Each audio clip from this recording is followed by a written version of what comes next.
Eu sou a Mauri Knevitz. Hoje eu sou treinador de futebol. Eu tive o prazer, a satisfação, a alegria de conviver com o Gasperini, tanto aqui no Inter, porque quando ele estava aqui no Inter eu era da base e subindo para o profissional. Tivemos um tempo junto aqui, mas de um relacionamento de menor intensidade, porque eu era só mais um menino subindo da base, estava no elenco, no grupo, treinava junto, mas eu não joguei com o Gasperini aqui no Inter.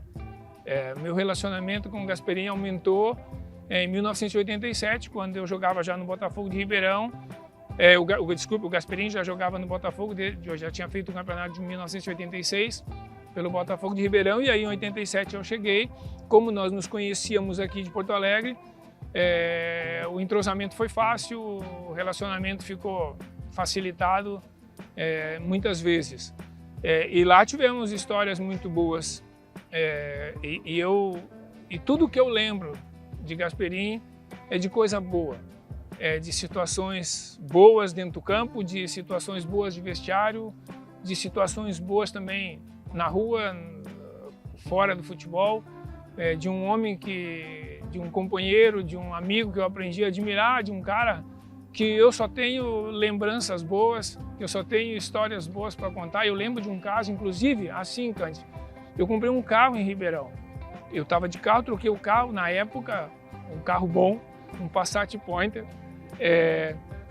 E eu comprei o carro, e quando eu quis viajar com o carro, que eu fui ver que o step não funcionava, porque tinham mudado as rodas do carro, eu não sei lá. Eu sei que o step não funcionava, e eu saí para viajar, voltei, furou pneu, não conseguia, não tinha step. Aí voltei, não tinha mais como acertar, isso já era de noite. Mais tarde do que essa hora que estamos gravando isso, não tinha mais loja aberta, não tinha mais nada. Bati lá porque o Gasperini tinha um carro igual.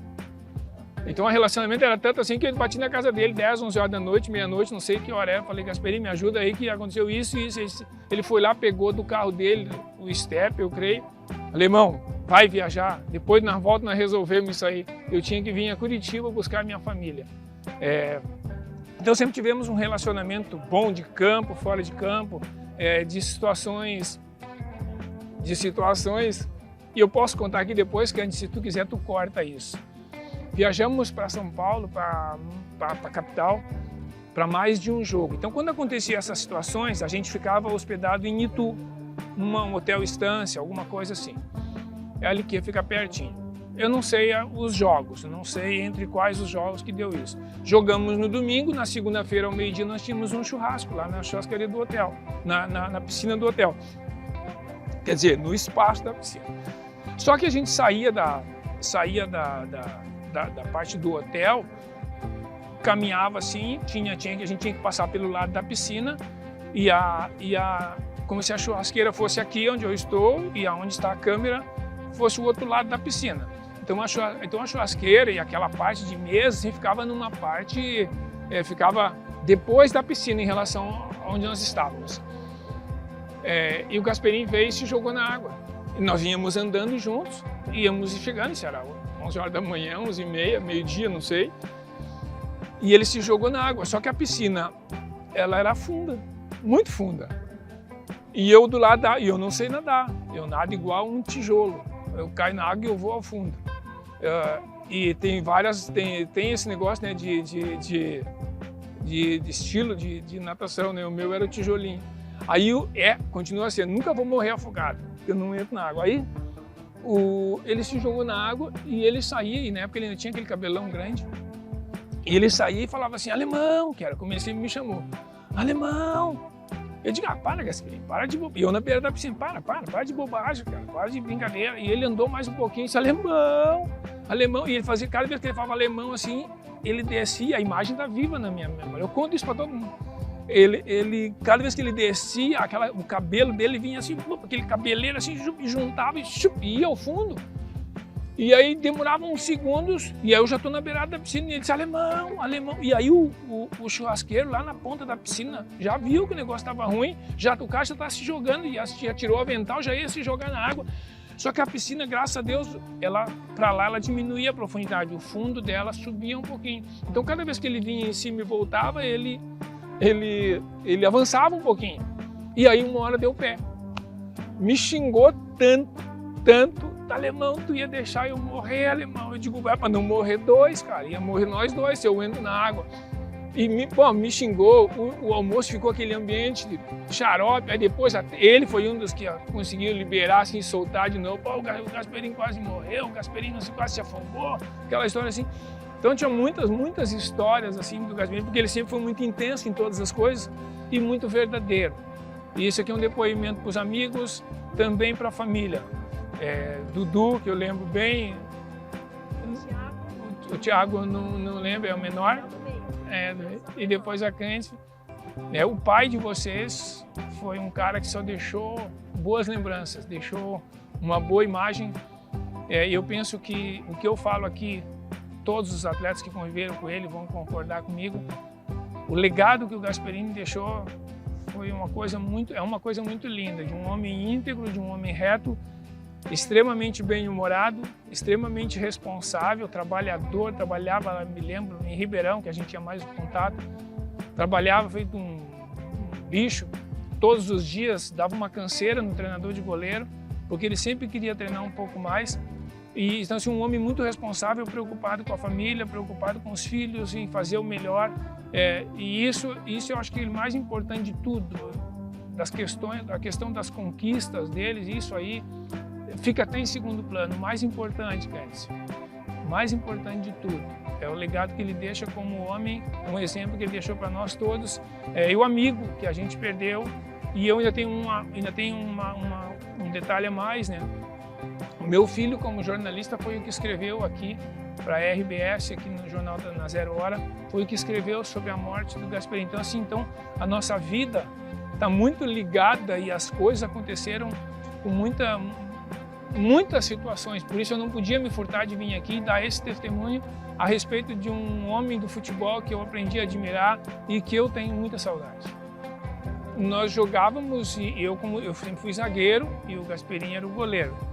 Nós sempre ficávamos preocupados. O Botafogo de 86, de um ano anterior, tinha tido uma campanha muito fraca, muito ruim. O Botafogo quase caiu para a segunda divisão. Na época era a divisão intermediária ou segunda divisão. E então, daqui a pouco nós chegávamos, tipo assim, 10ª rodada. Daí nós preocupados, porque a gente tinha objetivo sempre, tipo assim, a gente não podia tomar a média de gols para um defensor, né? Um defensor, a média de gol não podia ultrapassar de 1 gol por jogo. A média. Um jogo lá, eventualmente, tu vai levar 2 gols, mas tu tem que fazer 2, 3 jogos sem tomar gol. Então, tu fica com uma média boa. E um time que toma 1 gol de média, ele chega em qualquer competição. E com o Botafogo foi assim. Então, nós estávamos bem, nós andávamos sempre entre os primeiros. Nós terminamos a fase de classificação, nós deixamos de classificar para o quadrangular final, coisa assim de regulamento, de um ponto, um saldo de gols, alguma coisa assim. E eu não lembro bem. Eu sei que no cômputo geral, eu creio que a gente ficou em 6º, eu creio que a gente ficou em 6º no campeonato. Então a gente tinha essas coisas de metas, de objetivo, então eu não podia tomar mais de gol. Daí chegava a tal rodada, ele olhava assim e disse, Alemão, 10ª rodada? Fica tranquilo, e eu agoniado que a gente tinha tomado gol ou uma coisa ou outra. E ele falava assim, fica tranquilo, cara. O ano passado, na 10ª rodada, nós estávamos entre os 4 últimos. O vestiário estava fervendo, nós estávamos quase caindo. Isso aqui era uma confusão só. Hoje nós estamos bem, fica tranquilo. E isso era o dia a dia, assim, essa questão de cobrança, questão de rendimento, que é o que a gente mais brigava. Bola alta na área. Isso era certo, o adversário não podia cabeçar, então isso dava briga, isso literalmente dava briga da gente voltar para o vestiário discutindo, brigando se a bola era nossa, se era do goleiro, se era dele no caso. Essas questões do futebol, que a gente tem muita saudade, e é uma saudade que não tem como matar. Isso é uma coisa que aperta muito no coração. Lembrar assim do Gasperini, porque se eu lembrar de um que está aqui do lado, amanhã depois a gente pode brincar, como tem uns aqui que a gente pode brincar futebol junto. Então, teoricamente, parece que essa saudade ameniza. E do Gasperini a gente vai ter uma saudade eterna, mas uma saudade muito bonita, vocês podem ter certeza. O meu time era Gasperini, era Marquinhos Capixaba, Amaury, Leís, Valdemir, Paulo, puxa, eu sempre esqueço o segundo nome do Paulo Henrique, ou Paulo Ricardo, Rinaldo, que é um menino ali de perto de Ribeirão, Raí, Wilson Tadei, Peu e Camargo. E ainda tinha mais alguns meninos que depois vieram jogar aqui no Sul. Marcos Toloco veio para cá, Tonelo veio para cá, Maxwell era o zagueiro do ano anterior e em função do ano anterior ter sido um pouco fraco, ele acabou ficando na reserva.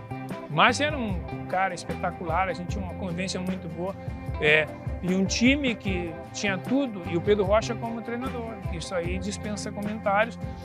E olha como que é a vida. Eu joguei com o Pedro em 88, em 96 o Pedro assumiu o Internacional e eu só era um ex-jogador. E aí o Pedro me chamou para ser auxiliar dele aqui no Inter, em função da convivência que a gente tinha lá em 88. Mas o Gasperini foi um pouco responsável também por isso, porque se o rendimento lá era bom, em função também do muito que o Gasperini fazia, como um dos líderes do nosso time, um cara que tinha o jogo sempre bem controlado, situações do jogo, a gente falava muito dessas questões. Eu sempre fui tanto que eu virei treinador, né? Eu sempre tive essa questão de conversar sobre o jogo, de entender o jogo, de mesmo jogando entender o que o adversário estava fazendo. O Gasperini era um desses, então as coisas ficaram. Leís, que era o zagueiro da esquerda, Leís também ficou treinador, Gasperini virou treinador. Porque a gente se preocupava muito com esse aspecto. Wilson Tadei, treinador. Então, a gente se preocupava muito com essa questão tática e essa questão de posicionamento. Por isso que o time tinha já uma cabeça um pouco mais velha, digamos assim, com uma visão melhor do jogo. E em função disso que a gente conseguiu bons resultados e ríamos a maior parte do tempo. Trabalhávamos muito, treinávamos muito. Pedro Rocha era um cara de muito treino, mas ríamos muito também. Aí, 9 anos depois, o Pedro me chama para ser auxiliar dele aqui em Porto Alegre. As coisas do futebol, né? Como eu era daqui, o Internacional inclusive já tinha até contratado o auxiliar, ele acabou, porque não era ele o treinador, era outro, e aí ele me chamou para ser auxiliar, tudo em função desse ano intenso que a gente teve em Ribeirão Preto. E por isso eu fiz questão de vir aqui dar um testemunho, para dizer assim, porque eu sei que o Gasperini do Internacional, do Grêmio, que passou por lá também, mas tem o Gasperini também de Ribeirão Preto, tem o Gasperini de São Paulo, o Gasperini do América do Rio, né? E sempre o mesmo cara, sempre a mesma disposição, a mesma alegria e o coração voltado para as coisas boas. Valeu? É isso, Carlos. Um abraço, Dudu.